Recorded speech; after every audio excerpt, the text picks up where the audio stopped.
का Facebook live वर देणार? ये सरकार फेसबुक लाइव पे नहीं चलता, ये फेस टू फेस सरकार चलता है।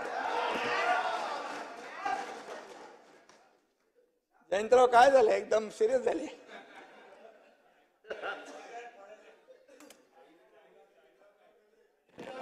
तुम्ही सुरू केलं ना? बघा काय आहे, सगळ्यात आनंद काय आहे तुम्हाला? आज अजितदादा जिंकले, आनंद आहे की नाही?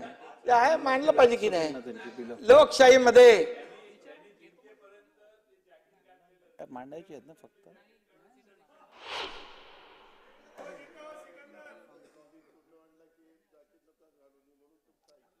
बघा, महायुतीचं नियोजन तुमच्यामध्ये काय झालं? देवेंद्रजी इकडे काय झालं? आपण महायुतीचं गणित नीट केलं, बरोबर? आपण ठरवलं आपले तिघांचे आले पाहिजे, यांना याच्यामध्ये कोणी किती मतं घ्यायची, कोणी कोणाला पाडायचं, हे आपसामध्ये सुरू झालं. महाविकास आघाडी तिथेच बिघाडी झाली.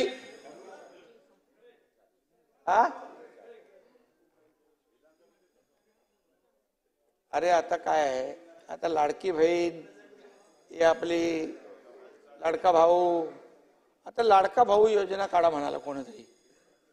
अरे सख्या भावाला कधी जवळ केलं नाही, आता ते म्हणाले लाडका भाऊ काढा. लाडका भाऊ पण आम्ही काढला विजयराव. 10,000 पर्यंत सुशिक्षित बेरोजगाराला अप्रेंटिसशिप देणार दर महिन्याला. डिप्लोमा होल्डरला 8,000 आणि वर्षाला 10 लाख. जे बेरोजगार लोक आहेत त्यांना दर महिन्याला स्टायपेंड देण्याचा ऐतिहासिक निर्णय आमच्या सरकारने घेतलेला आहे. त्यामुळे आता या विकेट अशा तुमच्या जातच जाणार. आणि म्हणून मी आपल्याला एकच सांगतो, तुम्ही मगाशी म्हणाला सुडाचं राजकारण. अरे तुम्ही 2.5 वर्षामध्ये किती सुडाचं राजकारण केलं? या ठिकाणी नुसतं मुख्यमंत्र्यांच्या विरुद्ध बोलल्यानंतर त्या नारायण राणेंना जेवणाच्या ताटावर उठवून त्यांना अटक करायचं काम केलं. हनुमान चालीसा वाचणाऱ्या त्या नवनीत राणा, रवी राणा कुठे गेला? 12 दिवस देशद्रोहाचं कलम लावून तुम्ही त्याला जेलमध्ये टाकलं. कंगना राणावतचं घर तोडलं. 80 लाख रुपये महापालिकेचे कोर्टाच्या वकिलाची फी भरली त्याच्यात. अर्णब गोस्वामीला आतमध्ये घातलं, त्या राहुल कुलकर्णीला आतमध्ये घातलं. देवीच्या ऑफिसरला मारलं. अरे सुडाचं राजकारण तुम्ही खेळलं, आम्ही नाही. सुडाचं राजकारण तुम्ही बोललात, सुडाचं राजकारण आम्ही करतोय. तुम्ही तर गिरीश महाजनला हात घालणार होतात. तुम्ही तर कोण आहे, मी आधी पण बोललो हा विषय. यांना 4था नंबर होता यांचा. म्हणजे बाबा तुम्हाला हे पटणार नाही, परंतु या सगळ्या गोष्टी चालू होत्या.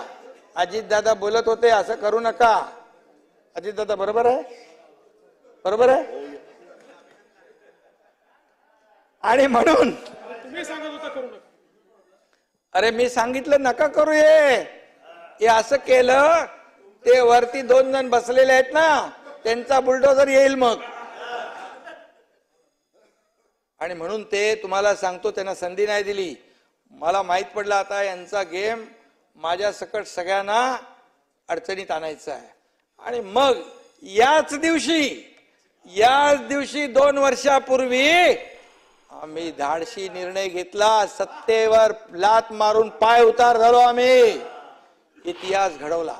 त्याला हिम्मत लागते विजयराव. अरे सरकार मधून बाहेर पडायला हिम्मत लागते.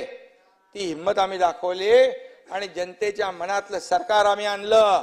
खऱ्या अर्थाने लोकांचं मॅन्डेट जेला होतं ते सरकार आम्ही आणलं आणि 2 वर्ष हे सरकार चाललं. आज 2 वर्षात आम्ही बाबा अनेक कामं केली. तुम्ही छातीवर हात ठेवून सांगा. आज अगोदर सगळ्यांनी प्रकल्प बंद केले होते. कारशेड मध्ये स्पीड ब्रेकर, मेट्रो मध्ये स्पीड ब्रेकर, अटल सेतू मध्ये speed breaker, Delhi Mumbai speed breaker, bullet ट्रेनला स्पीड ब्रेकर, सुप्रभाला स्पीड ब्रेकर, आमदार निवास, अरे आमदार निवास सगळं सगळीकडे खोडा घालण्याचं काम केलं.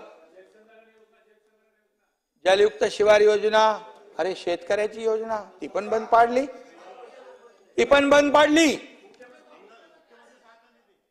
मुख्यमंत्री सहायता निधी फक्त 2.5 वर्षात 2.5 कोटी रुपये, पण या एकनाथ शिंदेने 280 कोटी रुपये दिले गरीबाला.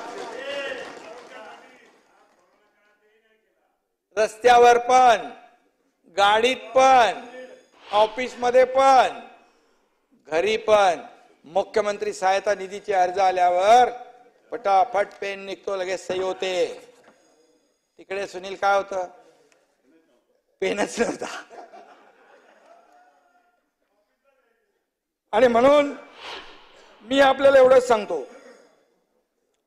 की कुठलीही दुर्घटना असू द्या, बघा मी एक, तुम्ही मगाशी म्हणालात नाना भाऊ, हा माणूस साधा भोळा आहे, आणि खरं आहे. मी माझ्याकडे नाही ते सगळे छक्के पंजे. मी जिथं आपत्ती येते, पूर येतो, महापूर येतो, इरशाळवाडीची घटना येते, तिथे पोचतो एकनाथ शिंदे. आणि म्हणून तुम्हाला सांगतो, इरशाळवाडीत मला सगळे दादा भुसे, योगेश सगळे होते इकडे, गिरीश महाजन, तुम्ही मला भेटले येताना खालून, मी वरून येत होतो. नाना भाऊ मी सांगतो तुम्हाला वस्तुस्थिती, मी का गेलो, मला सगळे माझे सहकारी सांगत होते तुम्ही हे रिस्क घेऊ नका, पण मी सांगतो तुम्हाला, तिथे सायकल जायची पण जागा आहे का, गाडीचा विषय वेगळाच आहे. असं आपण डोंगर चढले, तिथं काही प्रमाणात मी मला बोलले चला आपण जाऊ पार करून, पण 2-3 टेकड्या गेल्यानंतर माझ्या डोळ्यासमोर पण काजवे चमकू लागले.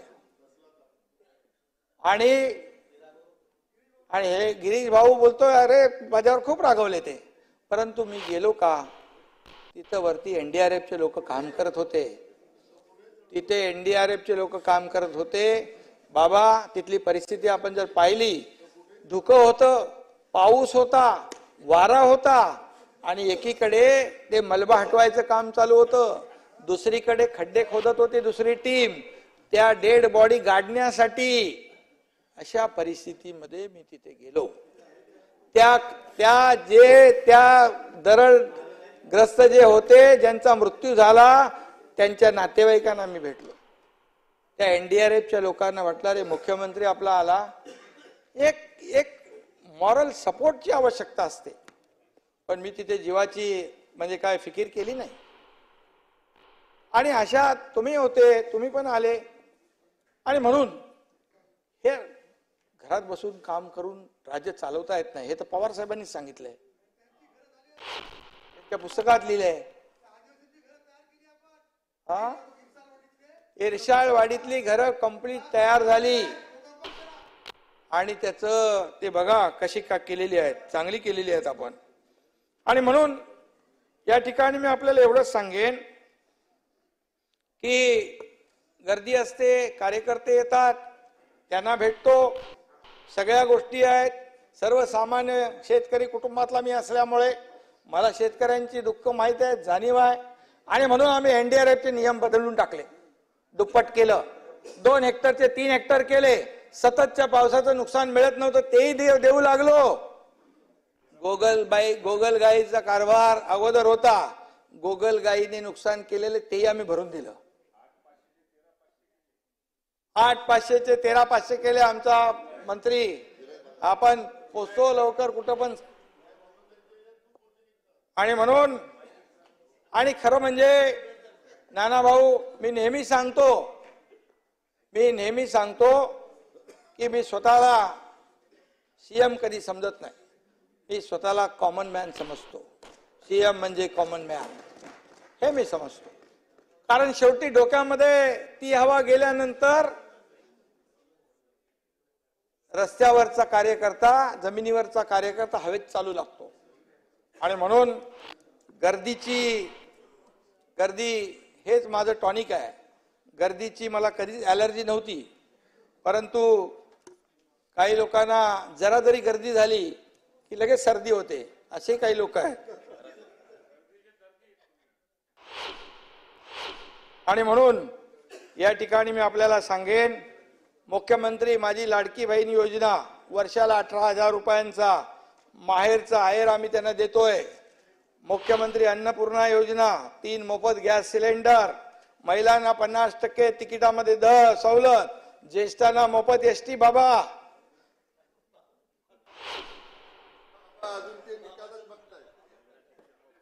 मुलींना मोफत शिक्षण. मगाशी काय म्हणाले विजयराव, मुलींच्या मोफत शिक्षणाबद्दल पण काहीतरी बोलले. एक दिवस रात्री 12:30 वाजता मला फोन आला की एका मुलीने आत्महत्या केली आहे. का तर जे 50% सरकार पैसे भरत होते आणि 50% पालक, त्या 50% पालक देखील त्याची कॅपॅसिटी नव्हती भरण्याची क्षमता, म्हणून त्या मुलीने आत्महत्या केली. त्याच दिवशी आम्ही ठरवलं की मुलींना 100% मोफत शिक्षण देण्याचा आणि निर्णय घेतला. मोफत विजेचं मी मगाशी सांगितलेलं आहे. आणि म्हणून महात्मा ज्योतिबा फुले, तानाजीराव 1.5 लाख रुपयापर्यंत वरून ती योजना 5 लाखावर आम्ही नेली. दवाखाना, बाळासाहेब ठाकरे दवाखाना आपल्या दारी, तो आम्ही केला. 700 दवाखाने केले. म्हणजे एका आणि तीर्थ दर्शन योजनाही आणलेली आहे ज्येष्ठ नागरिकांसाठी. त्याचाही लाभ आपले ज्येष्ठ नागरिक घेतील. जयंतराव, त्यांची अपेक्षा असते परंतु ऐपत नसते, तोही विचार आम्ही केला. आणि विधानसभा निवडणुकीनंतर विरोधी पक्षातल्या काही लोकांनी त्याचा फायदा होऊ शकतो. तीर्थदर्शन करायला, तीर्थाटन, मोफत उपचार, हे सगळं केलं आम्ही.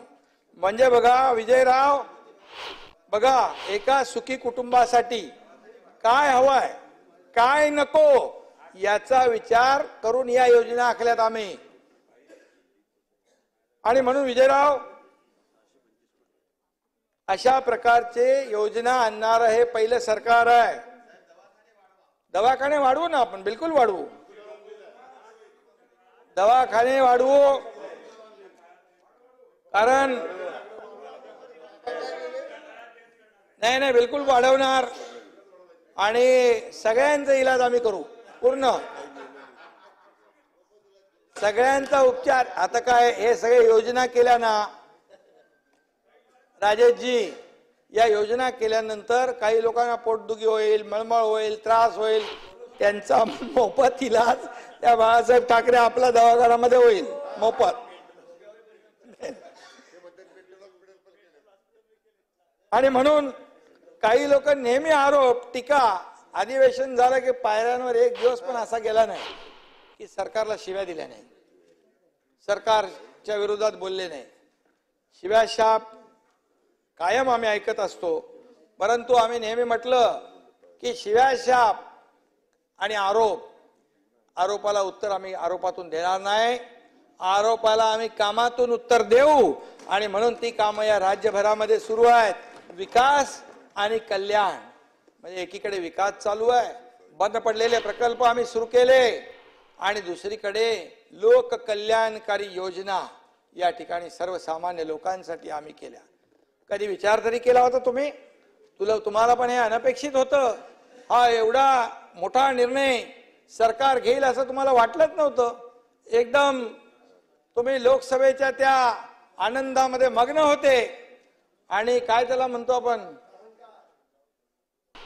आणि जेव्हा या योजना आम्ही घोषित केल्या त्यावेळेस मात्र तुमच्या सगळ्यांचे चेहरे देखील बघण्यासारखे होते. आणि त्या योजनांचा लाभ आपल्या देखील मतदारसंघातल्या लोकांना मिळेल. आमच्याकडे दुजाभाव नाही, आमच्याकडे भेदभाव नाही, आम्ही सर्वांना पुढे घेऊन जाणार आहे. आज मी एकच सांगतो आपल्याला, विजयराव त्या दिवशी म्हणाले आपण वर्ल्ड कप जिंकला T20चा, किती अभिमान वाटला आपल्याला. अरे या चौपाटीवर लाखो लोक आले, भीती वाटली काय होईल याच्यामध्ये. पोलिसांनी योग्य नियोजन केलं, पोलिसांनी सगळं एकही कुठलाही इन्सिडेंट न होता एवढी लाखोंची गर्दी त्या ठिकाणी कंट्रोल केली. मुंबईकरांचं स्पिरिट आपण पाहिलं आणि खेळाडूंचं स्पिरिट आपण पाहिलं. आणि यामध्ये खरं म्हणजे त्यांचं जेवढं अभिनंदन करावं तेवढं थोडं आहे. आपला एक गौरव आहे देशाचा आणि त्यांना आम्ही विधानसभेमध्ये आणलं, त्यांचा गौरव केला. 11 कोटी रुपये काय हो, 11 कोटी रुपये, 11 कोटी रुपये त्यांना आपण त्या टीमला देण्याचा निर्णय घेतला. लगेच तुम्ही म्हणालात 11 कोटी रुपये सरकार देते, अरे आपल्याला अभिमान पाहिजे. ती टीम T20 आपल्या इंडियन टीम, भारतीय टीम जिंकली, याचं तुम्हाला काय दुःख आहे? तुम्हाला आनंद नाही? अरे विजयराव, तुमच्याकडून ही अपेक्षा नव्हती. बघा ऐका, तुम्ही सांगतो तुम्हाला, त्याच्यामध्ये काय गुजरातची बस आली. अरे काय कद्रूपणा, गुजरात काय देशात नाही आणि टीम काय देशाची टीम होती. आपल्याला गुजरातची हळद चालते ना गुजरातची. आणि म्हणून अरे बाबा ते बघा तुम्ही नंतर, पण गुजरातची बस चालत नाही. परंतु मी आपल्याला एवढंच सांगतो की तुम्हाला 11 कोटी जे बोलतोय नाना, तुम्ही आमच्या अजितदादा इथं बसलेले आहेत. अरे किती मोठा आपण अर्थसंकल्प बजेट केलं. 11 कोटी फक्त त्यांचा कुठला तरी खिसा हलवला तरी 11 कोटी निघतील. एवढे पैसे आहेत आमच्याकडे, सरकारकडे. या सर्व पैशाचं नियोजन, सर्व योजनांच्या पैशाची तरतूद आम्ही केलेली आहे आणि त्यामुळे तुम्हाला चिंता करण्याची आवश्यकता नाही. तुम्ही खरं म्हणजे कसाबच्या बिर्याणीला सपोर्ट करता आणि इंडियन टीमचा 11 कोटी दिल्यावर तुम्हाला पोटात दुखतं. अरे ज्या कसाबने ओंबळे अख्ख्या गोळ्या ओंबळेनी पोटामध्ये घेतला नाही, बिलकुल तुम्हाला परत सांगायला पाहिजे ना. तुम्हाला विसरता, तुम्ही विसरता. आणि म्हणून तुम्हाला सांगतो, मी जरा ऐकायचं शिका. तुमचं मी शांतपणे ऐकलो. आणि म्हणून हे सरकार जे आहे ना, खरं म्हणजे 2.5 वर्षात आम्ही काय केलं याचा सगळा लेखाजोखा तुम्ही घ्या. 2 वर्षामध्ये 2.5 वर्षात महाविकास आघाडीचा घ्या आणि 2 वर्षाचा महायुतीचा घ्या. आणि म्हणून मी आपल्याला एवढं सांगतो की शेतकऱ्यांना, मगाशी नानाभाऊ म्हणाले शेतकऱ्यांना किती पैसे दिले. अरे तुम्हाला पूर्ण खात्यामध्ये किती पैसे गेले याची पूर्ण आकडेवारी देतो मी, पूर्ण आकडेवारी. आणि त्यामुळे मी तुम्हाला एवढंच सांगेन की मगाशी आपण म्हणालात गुंतवणूक किती आली, कुठे होते गुंतवणूकचा? 2 वर्षात 1,04,000 कोटींची 1,37,000 कोटींची थेट परकीय गुंतवणूक आली आणि 2,39,000 कोटी आपल्याला परदेशी गुंतवणूक FDI आलं. तुमच्या काळामध्ये, तुमच्या म्हणजे महाविकास आघाडीच्या काळात महाराष्ट्र 3ऱ्या क्रमांकावर गेला होता. महायुतीचं सरकार आल्यानंतर पुन्हा 1ल्या नंबरवर आलो आम्ही. आणि म्हणून कुणाच्या, ऐका ना, गुजरातला मागे टाकलंय, कर्नाटकला मागे टाकलंय. तुम्हाला सांगतो कुणाच्या काळात पळाले उद्योग, कुणाच्या काळात पळाले सांगा बाबा, तुम्ही खरं सांगा. वेदांत, फोक्सकॉन 2च महिने झाले होते आमच्या सरकारला येऊन. अरे लगेच आमच्यावर आरोप केले, सरकार उद्योग पळाले, उद्योग पळाले, उद्योग पळाले. नाही, तुम्हाला सांगतो एक कुठलाही उद्योग, बाकी लोक जाऊ द्या पण तुम्ही तरी सांगा खरं, 2 महिन्यामध्ये इकडचं तिकडे जातो का तिकडून इकडे येतो का? अरे त्याला सगळं टाइम, वेळ लागतो. त्यांनी मागितली मदत, मी प्रधानमंत्री महोदयांशी देखील त्याच्याबद्दल बोललो. मागितली मदत, मिळाली नाही मदत आणि त्याला वाटलं नाही की सरकार बदलणार आहे. हेच सरकार राहिलं तर आम्हाला कारखाना काही इथं मिळणार नाही, खोलून मदत मिळणार नाही, गेला तो. आणि बाबा तुमच्या 1 मिनिट त्याच्यामध्ये तुम्हाला मी सांगतो, तुमची उद्योगपत्यांच्या, तुमच्या महाविकास आघाडीच्या, तुम्हाला नाही म्हणत, तुम्ही चांगले आहात, महाविकास आघाडीच्या काळात उद्योगपतीच्या खाली घराच्या खाली जिलेटिन. आता जिलेटिन ची बुलेटिन पुरं जगात गेली. कसे येणार उद्योगपती? पण आमचं सरकार आल्यानंतर आम्ही थेट त्यांना भेटू लागलो, त्यांना सांगू लागलो, बोला तुम्हाला काय पाहिजे, आमचं काय आम्ही नाही म्हणालो. आणि म्हणून त्याची आकडेवारी तुम्हाला पूर्ण देऊ आम्ही की किती रोजगार आले, किती त्याच्यामध्ये नोकऱ्या आल्या आणि किती कारखाने आले, हे सगळं माझ्याकडे आहे. आणि त्यामुळे मी आपल्याला एवढं सांगतो की शेतकऱ्यांच्या बाबतीमध्ये देखील खूप मोठ्या प्रमाणावर योजना आपण केल्या. आज एकूण या आकडेवारी विजयराव नको ना तुम्हाला, आकडेवारी आहे माझ्याकडे पण मला पाठवून देतो तुम्हाला. बघा तुम्हाला सांगतो, राज्यामध्ये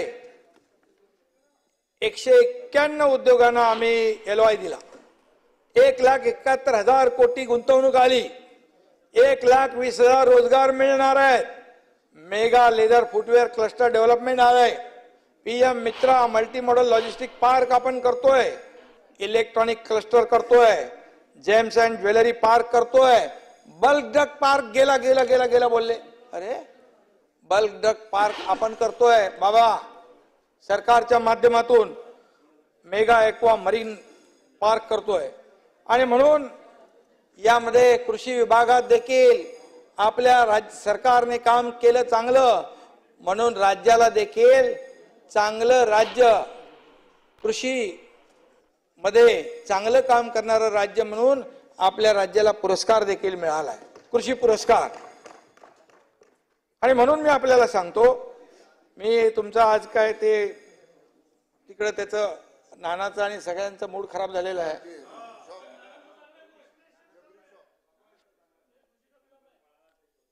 जबरी शॉक लागलाय, ते जाऊ दे.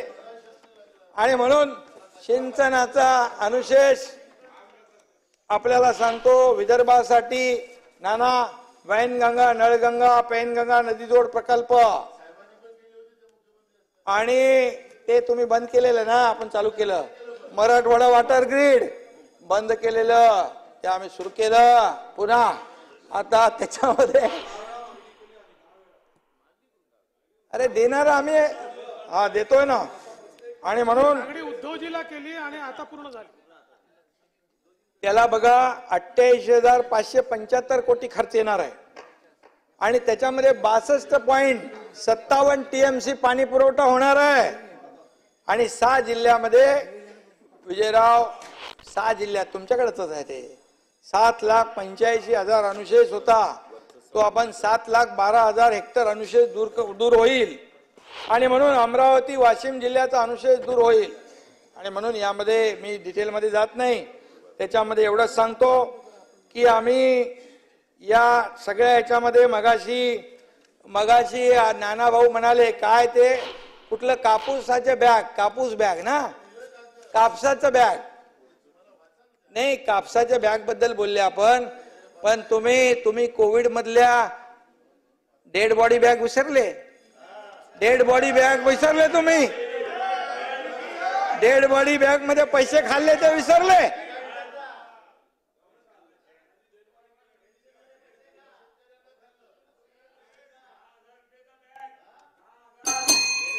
हा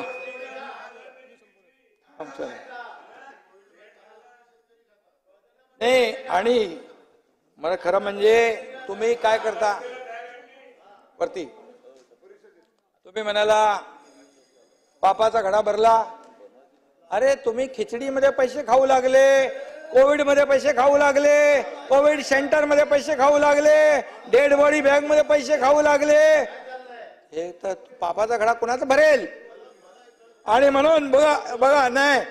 आणि ऐका, या तुम्हाला सांगतो ही पाप कुणाच्या घड्यातली आहेत. अरे बाबा ही पापाची जी काही धडा आहे ना, तो खरं म्हणजे एक मोठा धडा होईल पापाचा. आणि त्यामुळे मी एवढंच सांगतो आपल्याला. आणि विजयराव बघा, गिरणी कामगारांना आम्ही घरं दिली 15,000 लोकांना. एक तरी घर दिलं का तुम्ही? किती वर्षात दिली? 40-50 वर्षात दिलं? 15,000 घरं दिली आणि विजयराव 1,00,000 घरं आम्ही देणार आहे. 1,00,000 घरं. तुम्ही धारावीच्या विकासाच्या बद्दल बोललात. धारावीचा विकास विजयराव, धारावीच्या विकासाच्या आड आले तुम्ही. अरे तुमचे एक बंगला दुसरा झाला, त्यांनी काय त्या चिखलामध्ये खितपत पडायचं? धारावीमध्ये तुम्हाला सांगतो, जे पात्र आहेत ते धारावी सोडून दुसरीकडे नाही, तिथेच आम्ही त्यांचं पुनर्वसन करणार. जे पात्र झोपडीधारक आहेत, जे पात्र झोपडीधारक आहेत त्यांचं तिथंच आम्ही पुनर्वसन करणार, हा शब्द आहे आमचा. आणि म्हणून सगळं तुम्हाला TDR तुम्हाला जास्ती माहित आहे. आणि म्हणून मी सांगतो, या झोपडपट्ट्या मुंबईमध्ये SRA प्रकल्प, धोकादायक इमारतींचे प्रकल्प रखडलेत.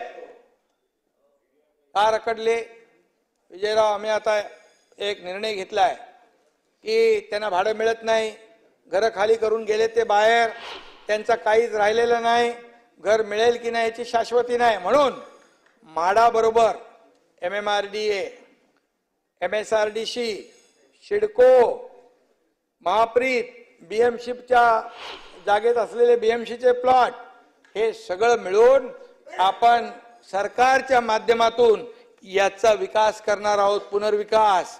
आणि या सर्व लोकांना भाडं देणार. मुंबईच्या बाहेर गेलेला मुंबईकर पुन्हा मुंबईमध्ये आणणार ना. काय मुंबईतला जो आहे ना, मुंबई तोडणार. मुंबईत इलेक्शन आलं, निवडणूक झालं, मुंबई तोडणार. पण मुंबईची वाट लागली. आज तुम्हाला मी सांगतो, हे सगळं प्रदूषित पाणी या समुद्रात सोडण्याचं काम इतके वर्ष कोणी केलं? आमच्या सरकारने आल्यानंतर 7 STPचा निर्णय घेतला. पूर्वीच्या लोकांनी 15 वर्षात 11 टेंडर काढले, पण एकही टेंडर मंजूर नाही झालं. कारण टेंडरसाठी कोणी सरेंडर नाही झालं, म्हणून ते टेंडर काढलं नाही. आणि म्हणून माझं काय, हे आमच्याकडे नाही. आणि म्हणून पुढच्या हे STP झाल्यानंतर तुम्हाला समुद्राचं पाणी निळं क्षार दिसेल.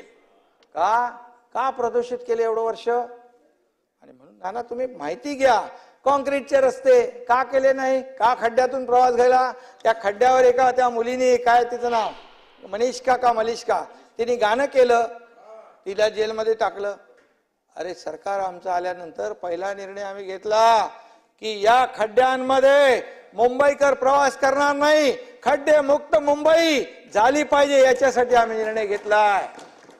मुंबईचं सुशोभीकरण चालू आहे. आज बघा लाईट दिसतायत. मुंबई सारखी वाटली पाहिजे. फक्त आपला चमकून चालत नाही. अरे आपलं. आणि म्हणून मी आपल्याला सांगतो, त्यांच्या सगळ्या नाना ऐका जरा, आता शेवट आहे ना, झालं का? आता परत झालं, आता लास्ट आहे ना आता आपलं अधिवेशन. आणि म्हणून मी सांगतो, स्लम मध्ये मुंबईकर इकडे आहेत. वरचं जे घर आहे, पहिल्या मजल्याचं घर, त्याच्यामध्ये पण गरजेपोटी आपण वरती राहायला जातो, कुटुंब वाढतं. आणि त्याचा देखील मोठा प्रश्न आहे. मुंबईमध्ये जसं क्लस्टर मध्ये सगळ्यांना घरं देतो, त्या बाबतीत तसंच देखील धोरण आणण्याचा आमचा विचार आहे. आणि त्या लोकांना देखील न्याय देण्याचा आमचा विचार आहे. त्याचबरोबर इथे महसूल मंत्री आहेत, जे आपले सोसायटी जे बिल्डर पळून गेले, ते जे पुनर्विकास थांबला, कारण प्रीमियम 15% त्यांना परवडत नाही. आम्ही 5% आणला प्रीमियम. आता या सर्व पुनर्विकासाची कामं रखडलेली निघून जातील. फनेल झोन मध्ये पण असंच आहे. फनेल झोन मुळे तिकडे विकास होत नाही. त्याच्यावर देखील आपण उपाय काढलाय.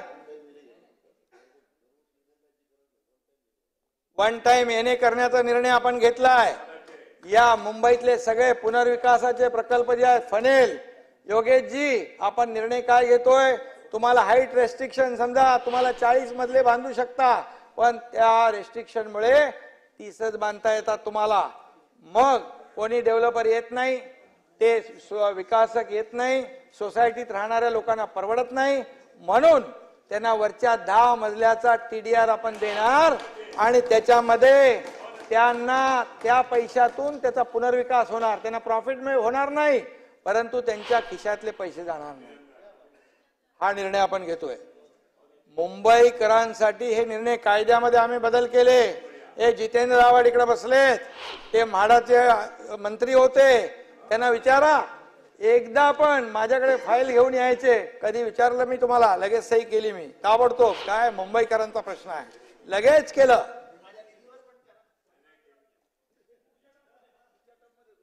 आणि म्हणून मी आपल्याला एवढंच सांगतो की आम्ही एकच मुंबईकरांच्या विकासासाठी हे निर्णय आम्ही घेतोय. आमचा वैयक्तिक विकास आम्ही करत नाही आणि मुंबईकरांना आम्ही वाऱ्यावर सोडणार नाही. लखनौ ते लंडन बिंडन हे सगळं काय आम्ही करत नाही, करणार नाही. नाना हसवे का? आणि म्हणून मी आता आपल्याला चहापान करायचं आहे, त्यामुळे मी जास्त काय बोलत नाही. पण एवढंच सांगतो की या मुंबई बरोबर मुंबई MMR आणि संपूर्ण राज्याचा विकास जो आहे तो झाला पाहिजे, अशा प्रकारचं आमचं मत आहे. जितेंद्रजी, हा विरार वर्सोवा, बांद्रा वर्सोवा ते विरार ते पालघर आपण सी ब्रिज करतोय. 3 तासाचं अंतर अर्ध्या तासामध्ये. आणि म्हणून त्याबरोबर जसं दुसरं एअरपोर्ट इकडे बांधतो आपण नव्या मुंबई एअरपोर्टची गरज लक्षात घेऊन आम्ही पालघर मध्ये देखील एअरपोर्टच्या बाबतीमध्ये तपासणी छाननी करतोय आणि तिकडे देखील जो विकास आहे तो तिकडे करायचा आहे. त्याचबरोबर जयंतराव गेले नाही, ऐका, ते मगाशी म्हणाले 30%, 25%, 42%, 47% टेंडर अभाव. अरे बाबा, दिलेच नाही अजून कोणाला. आता छाननी चालू आहे आणि त्यामध्ये आपल्याला मी सांगतो, सभागृहात उत्तर देतोय, जे चालू करंट रेट DSR आणि DSR जो आहे करंट, त्याच्यावर नियमाने काय त्याच्यावर किंवा त्याचं बिलो किंवा अभाव काय दिलं मला माहित नाही ते, पण त्याच्यावरती हे 30-40%, 42%, 20%, 10% बिलकुल दिले जाणार नाही. हे बिलकुल सरकारचा धोरण आहे, सरकारची भूमिका आहे. आणि तुम्ही समृद्धीवरचं जे काढलं, समृद्धीच्या बाबतीमध्ये देखील जो कोणी कॉन्ट्रॅक्टर ज्यांनी क्वालिटी खराब केली असेल त्याच्यावर काय असले तुम्ही, अरे त्याला सोडून द्यायचा. अरे ठीक आहे, त्याच्यामध्ये काही कुठे भेगा पडल्यात, तुम्हाला सांगतो त्या पूर्णपणे त्याच्यावर ते पूर्णपणे त्याच्याकडून त्याचा DLP आहे, DLP मधून ते पूर्ण काम करून घेतलं जाईल. 26 पर्यंत DLP आहे, 26 पर्यंत. आणि त्यामुळे तुम्हाला मी सांगतो, एवढं सांगतो. हा, आणि मार्कंडेश्वर देवस्थानचं काम झालं पाहिजे. मी तिकडे जाऊन आलोय आणि त्याला देखील पैसे कमी पडणार नाहीत. आणि दुसरं ते एक मिनिट ते शिक्षकांचं राहिलं मगाच ते जुनी पेन्शन योजना जी आहे शिक्षकांची, टप्पा 2चं झालं त्यांनी सांगितलं, पण जुनी पेन्शन योजना जे 2026 आपले 2005 पूर्वीचे जे शिक्षक आहेत ते जवळपास 20,000 आहेत. त्यांना पूर्णपणे सरकार मदत करणार. सुप्रीम कोर्टामध्ये ती केस आहे, पूर्णपणे सुप्रीम कोर्टामध्ये सरकार शिक्षकांच्या बाजूने जे जे काही करायला पाहिजे ते करणार आणि त्यांना त्याचा लाभ मिळणार.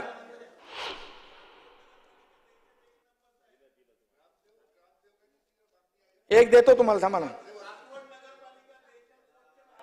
आणि सासवडला काय पाहिजे तुम्हाला, त्याच्या बाबतीमध्ये नगरविकास मंत्री म्हणून नक्की त्याचा सन्मान करेन आणि जे काय लागेल त्याला देईल. दुसरी गोष्ट, यामध्ये शक्तीपीठच्या बद्दल आपण म्हणालात, शक्तीपीठला लोकांचा विरोध आहे. तुम्हाला सांगतो, कुठलाही प्रकल्प हे सरकार लोकांच्या विरोधात जाऊन जोर जबरदस्तीने करणार नाही. त्यांच्या संमतीने करू आणि त्यांच्या कन्सेंटनी सगळ्या गोष्टी होतील. त्यांच्या इच्छेविरुद्ध कुठलाही प्रकल्प आम्ही पुढे बाबा नेणार नाही. समृद्धीला देखील पूर्वी विरोध होता, पण नंतर त्यांनी ताबडतोब कन्सेंट दिले, पैसे घेतले आणि ते काम सुरू झालं.